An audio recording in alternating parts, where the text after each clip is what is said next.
제가 영상에서 남자에게 나쁘게 굴라는 식으로 자주 말하죠. 근데 나쁘게 굴면 남자가 다 꼬셔질까요? 반대로 남자에게 잘해주고 칭찬해주고 그러면 다 꼬셔질까요? 당연히 둘 다 아닙니다. 그 남자가 어떤 남자인지에 따라 달라져요. 근데 보통 여러분들이 원하는 남자는 나쁘게 굴어야 오히려 당겨질 확률이 높긴 해요. 왜 그런지 모르겠죠. 오늘 영상에서 다 말씀드릴게요. 저는 태생적으로 인간관계를 잘하는 성격이 아니었어요. 저 INTP란 말이에요. 사회성이 박살난 유형입니다. 그래서 오히려 인간관계를 잘하고 싶어서 생각도 많이 하고 이것저것 보다 보니까 인간관계에 대한 통찰이 늘게 된 케이스라고요. 그러다 보니까 지금은 이별, 썸붕 상황에 대해서 솔루션을 제시하는 서비스도 운영을 하고 있어요. 상대방 성향에 따라 꼬시기 위해서 나쁘게 굴어야 될 때도 있고 착하게 굴어야 될 때도 있어요. 이걸 어떻게 구분하냐고요? 오늘 그 방법을 알려드릴게요. 사실 이건 연애뿐만 아니라 인간관계 전반에 있어서 쓰이는 것이기 때문에 무조건 도움이 될 겁니다.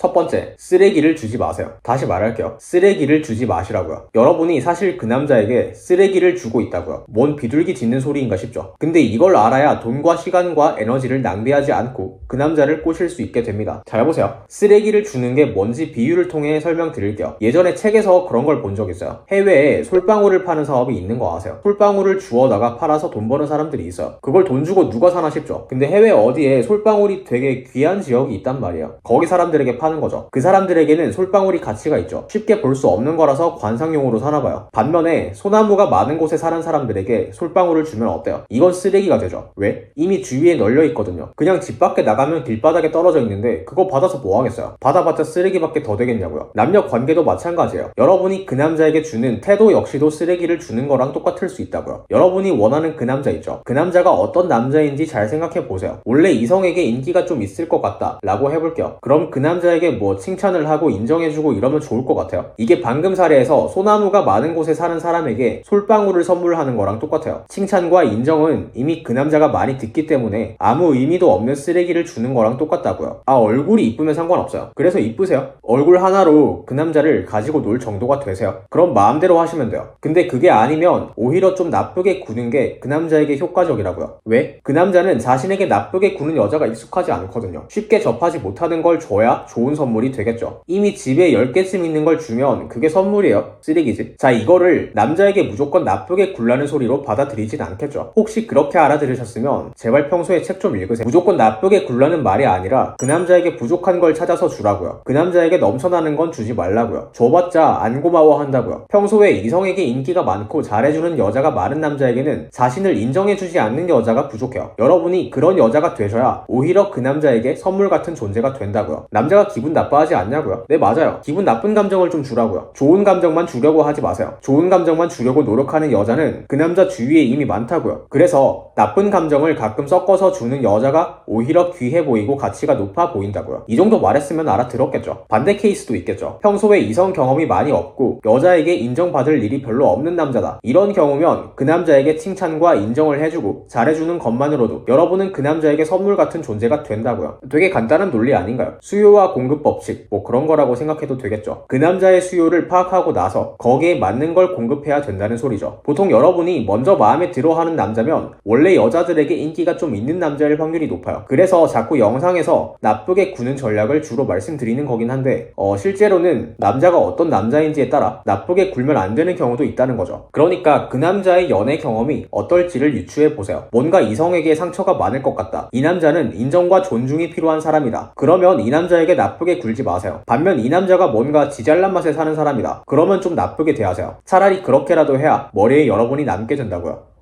두 번째, 위치 선정을 잘하세요. 이게 아까 말씀드렸던 솔방울 이야기가 또 사용됩니다. 같은 이야기를 다른 관점으로 볼게요. 이걸 잘 이해하시면 이성에게 까일 확률이 정말 많이 줄어들어요. 아까 말씀드렸듯이 솔방울을 돈 받고 파는 사업이 있대요. 저도 책에서 본 거긴 합니다만 있다고 치자고요. 똑같은 솔방울인데 저기서는 상품이 되고 여기서는 쓰레기가 되죠. 그 차이가 어디서 올까요? 위치의 차이밖에 없어요. 위치 선정을 어떻게 하느냐에 따라서 가치가 생기기도 하고 쓰레기가 되기도 한다고요. 여러분도 마찬가지죠. 여러분은 똑같은 사람이에요. 근데 어떤 남자 앞에 가느냐에 따라서 가치가 달라지겠죠. 그래서 어떤 남자 앞에 여러분이 위치할지를 잘 선정하는 게 제일 중요해요. 북극에 가서 얼음을 팔려고 해보세요. 얼음으로 엄청난 조각을 만들지 않는 이상 팔아먹기 힘들겠죠. 진짜 노력을 엄청 해야만 겨우 팔릴 거라고요. 여러분이 지금 그 남자에게 그러고 있다고요. 근데 사실 위치만 옮기면 노력을 적게 하고도 사랑받을 수 있거든요. 심지어 충분히 좋은 남자에게 사랑받을 수도 있다고요. 제가 이 채널 전체를 통해서 여러분께 전달하고 싶은 메시지는 항상 동일해요. 애초에 여러분을 좋아해줄 수 있는 남자를 찾으세요. 제가 늘 설파하는 지도손 분석이라는 게 남자의 성향을 파악하는 도구죠. 남자를 제대로 파악하시라고요. 남자 보는 눈을 길러서 그 남자가 애초에 여러분을 좋아해줄 수 있는 남자인지 제대로 보시라고요. 그게 안 되면 연애 전략은 사실 의미가 없을 수도 있어요. 제가 짝사랑 상담을 안 받으려고 하는 이유가 여기에 있어요. 애초에 여러분들이 위치 선정이 잘못되어 있으면, 다시 말해서 남자를 잘못 골랐으면 별짓거리를 다 해도 그 남자랑 관계 진전을 할 수 없을 겁니다. 이건 상담과 솔루션으로 되는 일이 아니고 짝사랑을 상담으로 이루어 준다고 하는 사람 있으면 사기꾼이니까 그 사람은 신고하시면 됩니다. 강조할게요. 남녀 관계에서 제일 중요한 게 뭐라고요? 위치 선정이라고요. 어떤 남자 앞에 위치할지를 잘 선정하시는 게 어떤 연애 전략보다도 훨씬 우선입니다. 그러면 체계적으로 위치 선정을 제대로 하는 방법을 알려드려야겠죠. 원래 오늘 영상은 쉽게 가려고 했는데 어쩔 수 없이 좀 어려운 이야기를 할게요. 제가 남녀 궁합에 대해서 한동안 좀 생각을 했어요. 애초에 여러분이랑 맞는 남자를 찾으라고 주장할 거면 궁합을 판단하는 방법을 알려드리는 게 맞으니까요. 근데 기존의 남녀 궁합을 보는 도구들은 약간 미신이 섞여 있거나 적용하기 어렵거나 그런 경우가 많아요. 굳이 따지자면 저는 MBTI 궁합은 좋은 도구라고 생각해요. 좋은 도구이긴 하지만 문제가 있어요. 이 유형과 저 유형의 궁합이 왜 좋고 왜 나쁜지 그 논리를 일반 사람들이 공부하고 알기가 어려워요. 근데 그 논리를 알아야 남녀 관계의 통찰이 좋아지거든요. 그래서 저는 지도손 캠이라는 걸 고안했어요. 제가 늘 설파하는 지도손 분석은 인간을 3가지 유형으로 구분하죠. 지위상승 추구형, 도파민 추구형, 손실회피형. 남자와 여자가 각각 어디에 속하는 유형인지에 따라 궁합이 달라져요. 근데 유형이 3가지 뿐이기 때문에 빠르게 직관적으로 파악이 가능하고 논리적으로 궁합을 공부하기도 쉽다는 거죠. 물론 세세한 궁합을 따지려면 경우의 수가 엄청나게 많아지는데 다시 생각해보니까 여러분이 그 정도 하실 필요는 없을 것 같아요. 대략적으로 러프하게만 궁합을 파악하셔도 충분합니다. 이건 유튜브에서는 처음 말하는 내용이죠. 사실 제가 운영하는 서비스에도 공식적으로 적용한 적은 없습니다. 적용할 계획은 있어요. 지도손 케미에 관해서는 앞으로 차차 말씀드릴게요. 이걸 잘 아시면 아마 여러분과 궁합이 잘 맞는 남자를 빠르게 판단할 수 있게 될 겁니다. 그러니까 저를 까먹고 싶지 않으시면 구독 버튼을 눌러주셔야겠죠. 제가 블로그에 지도손 케미에 관한 글을 하나 작성해 둔 게 있습니다. 거기에 좀 더 자세하게 적혀 있으니까 참고해 보시면 좋을 것 같아요. 블로그 링크는 고정 댓글에 남겨놓을게요.